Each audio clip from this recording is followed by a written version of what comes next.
Mike, what initially sparked your passion for filmmaking and how did that lead to being an independent producer today? Well, it really goes back to one movie, which is Jaws. To me, it's the greatest movie of all time. I will accept no alternates. I will take no debate. That is the greatest movie of all time.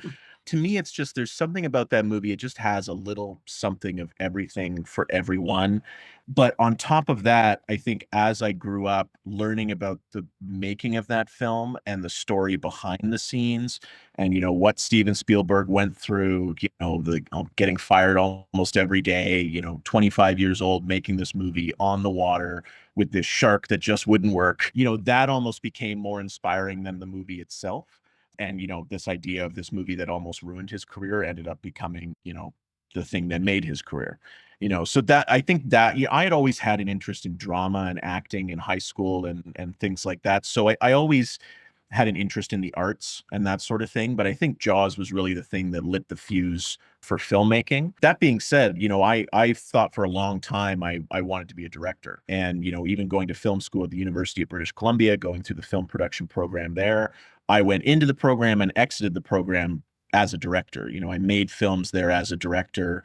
I did support other projects as a producer as well, but from a career perspective, coming out of film school, I was still very much, I want to be a director. And when we started our company in 2019, I got more, certainly did more producing that way. But I think it was, around 2019, 2020 that sort of sat down and sort of had, a conversation with myself and was like, I think I always view the film business, the film industry is this big ecosystem.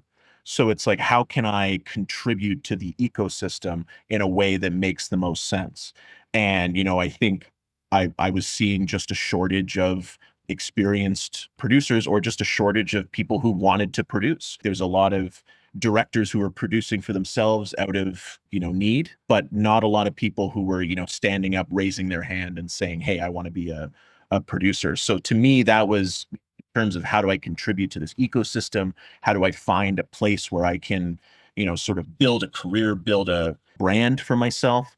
I found myself sort of slipping into producing that way. But it wasn't a straight and narrow path. It was a bit of, there were peaks and valleys to get there for sure. That's really interesting. And how did you find your partners and what's behind the name Studio 104? Absolutely. No, we love to tell this story. I mean, so Studio 104, the name comes from at the University of British Columbia in the film production building, which was this old little building that was riddled with rats and and a little bit of asbestos. Everybody in the program knows that, so I'm not shocking anybody by saying that. But it's definitely a building. It's like amongst all these beautiful buildings at UBC, you would absolutely walk past, And within this building, there was only two rooms. There was room 2 and there was room 104. And room 104 is where we had all of our classes. And that's where I met my three partners, Andy Alvarez, Diana Perry, and Martin Calvo. And the four of us formed Studio 104 Entertainment in 2019. So it comes from, humble beginnings to the establishment of that name in 2019. That's great. And how do you divvy up the responsibilities at the company? Are you all producers? What are the roles? How do you work together? We run the company very much like a collective, and that's how we started it. It was really like these four people who, we enjoy working together, we enjoy making projects together. We're not all producers in the same way. I think we all contribute in producer capacities. But for instance, Andy Alvarez is a very accomplished writer director. So she's working on new projects, developing new IP projects that she will direct under the company. Diana Perry is a very accomplished award-winning cinematographer. So she doesn't shoot every project that we produce at Studio 104, but it's something that we do make sure is available to her.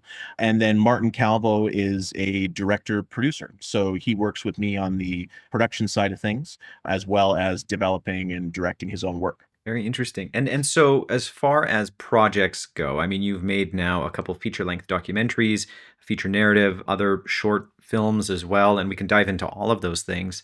But what is it about these projects that spoke to you, or like when you are in development mode and seeking something out, what's your process there? Do you have a roster of writers that you sort of work with and have gone to, or directors? What's your story there? A lot of the projects that we get, and I wouldn't say that they're, and I wouldn't say that this is by design in any way, but we do get a lot of projects that are coming from a lived experience, or based on a true event. The writer may have experienced something, or something to that event. For instance, the Wild Goat Surf is very much based on sort of the early days, younger years of the writer director Caitlin Sponheimer living in the Okanagan, spending her summers in the Okanagan. So that kind of comes from that. We have some projects in development that are based on true events, or inspired by life events of the writer directors. So in a lot of ways, I think, when you say, why do these projects speak to us? I mean, I think it's for those reasons, is they have a very clear point of view. They come from that specific lived experience that feels very, one of one in a lot of ways.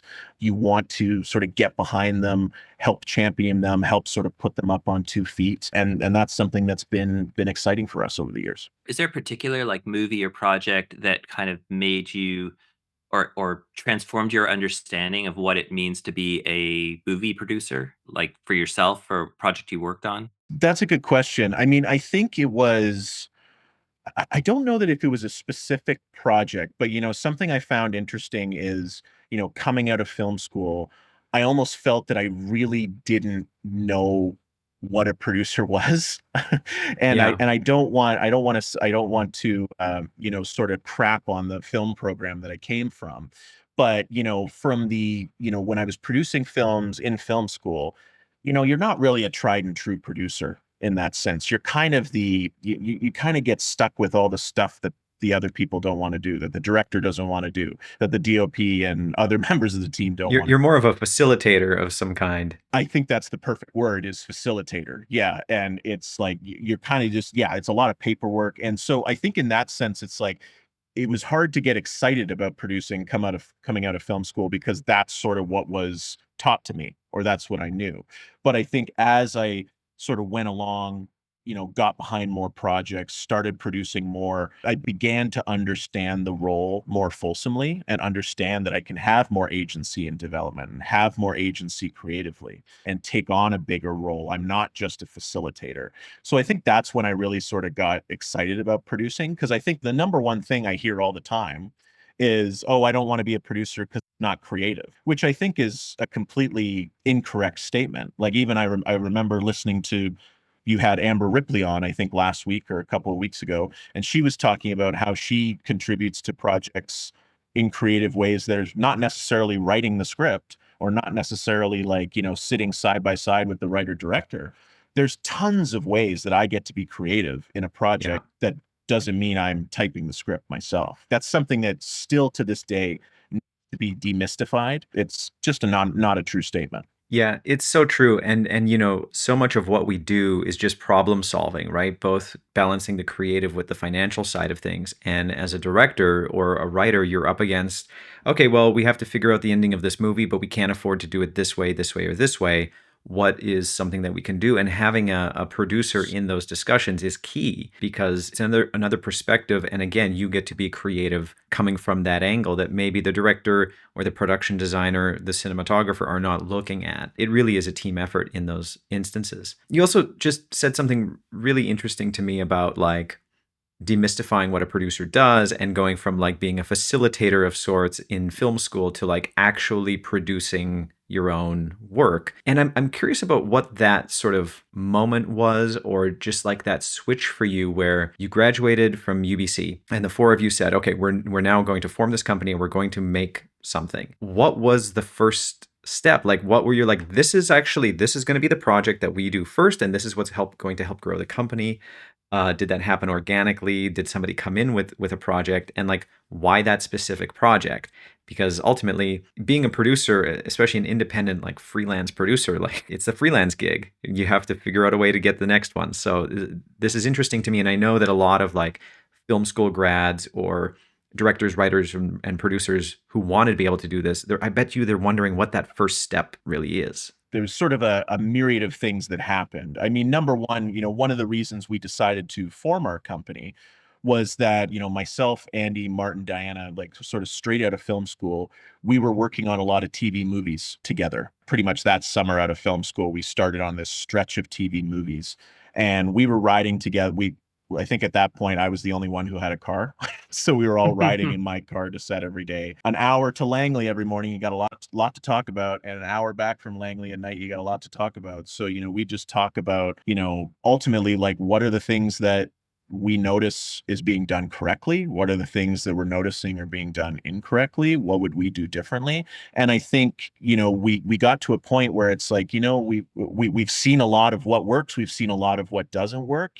By no means are we ready, but let's just do it. And we started really having those conversations of like, okay, if the four of us started a company, what would that look like? And it was trying to figure out what that first project would be. At the same time of working on these Hallmark movies, on weekends, we would sort of shoot our own projects, have our friends out, no, obviously nobody gets paid, but, you have pizza and beer and that sort of stuff, and you try to make it a fun experience. But we were trying to, maintain that sort of creative excitement on the weekends, and by doing that sort of thing. So I think that helped sort of shepherd in the idea of starting the company, as we sort of had these few projects that we already had worked on together. And it was like, okay, this is feeling like something we could do. But I think actually one of the first projects that we did that sort of kicked us off was a Crazy Eights film that we did called Idols Never Die, which was directed by Jerome Yu. And I think we did that in February of 2019. I would also preface this by saying that wasn't like it was good timing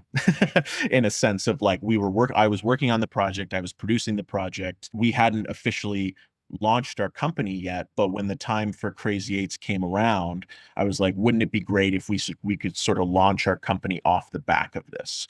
So, when Crazy Eights 2019 happened, when Idols Never Die played and launched there, that was sort of the official welcoming of our company. That was the first time you saw the logo, first time you heard what Studio 104 was. And we didn't have a deep inventory or a deep catalog or anything like that at that point, but that was sort of the start phase, I suppose. That was the first project out of the gate. From that, it was a good sort of push. We were able to bring in sort of a steady stream of smaller independent short films, either that we developed internally or that some folks were just coming to us and saying, hey, I've noticed your company.